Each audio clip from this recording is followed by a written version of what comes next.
بسم اللہ الرحمن الرحیم۔ السلام علیکم۔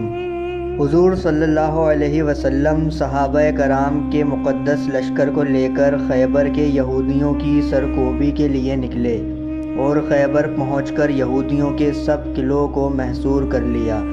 یہودیوں نے جب اپنے آپ کو قلعوں میں محصور پایا تو مجبور ہو کر قلعوں کے اندر بیٹھ کر ہی مدافعت کرنے لگے۔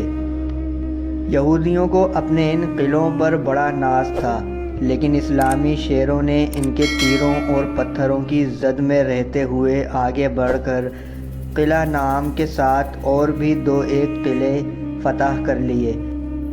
پھر قموس پر دھاوا کیا، چنانچہ یہ قلعہ بھی 2-3 دن میں فتح ہو گیا۔ اسی طرح مصعب، خلیج اور سلائم نام کے قلعے بھی فتح ہو گئے۔ اب قلعہ خیبر کی باری تھی۔ یہ قلعہ سب سے زیادہ مضبوط تھا۔ اس کی فتح کے لیے بڑی کوشش کی گئی، مگر یہ قلعہ فتح ہونے میں نہ آیا۔ جب کئی روز گزر گئے تو نبی علیہ السلام نے فرمایا، خدا کی قسم، کل میں جھنڈا ایسے شخص کو دوں گا جو اپنی قوت خدا داد سے قلعے کو فتح کرے گا۔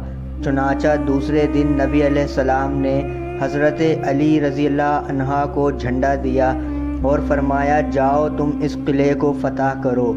حضرت علی شیر خدا جھنڈا اور لشکر لے کر قلعہ خیبر کی طرف بڑھے تو قلعہ خیبر کا مالک مرحب حضرت علی کے مقابلے میں آیا۔ یہ شعر پڑھنے لگا کہ تمام اہل خیبر کو معلوم ہے کہ میں مرحب ہوں۔ کون مرحب؟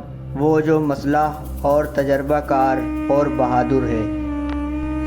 جب حضرت علی شیر خدا نے مرحب کا یہ شعر سنا تو آپ نے جواب میں ایک شعر پڑھا جس کا ترجمہ کچھ یوں ہے، یعنی سن لو مرحب، میں وہ ہوں جس کا نام میری ماں نے حیدر رکھا ہے۔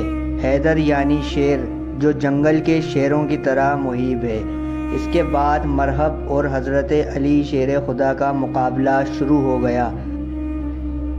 دونوں میں کافی دیر تک لڑائی ہوتی رہی۔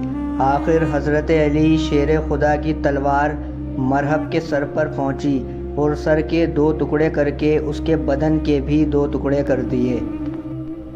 مرحب خاک پر لوٹنے لگا۔ مرحب کو اس حالت میں دیکھ کر اس کے ساتھیوں نے قلعے سے نکل کر مسلمانوں پر حملہ کر دیا، لیکن بہادران اسلام نے جان پر کھیل کر ایسا دھاوا کیا کہ یہودی ہمت ہار کر بھاگے اور مسلمانوں نے ان کا تعاقب کیا۔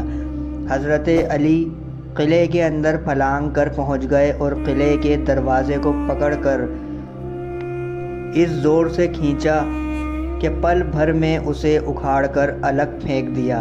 یوں سب مسلمان قلعے کے اندر داخل ہو گئے اور مسلمانوں کی اس یلغار سے یہودیوں کے چھکے چھوٹ گئے اور قلعہ خیبر فتح ہو گیا۔ انشاءاللہ پھر حاضر ہوں گے ایک اور معلوماتی ویڈیو کے ساتھ۔ اللہ حافظ۔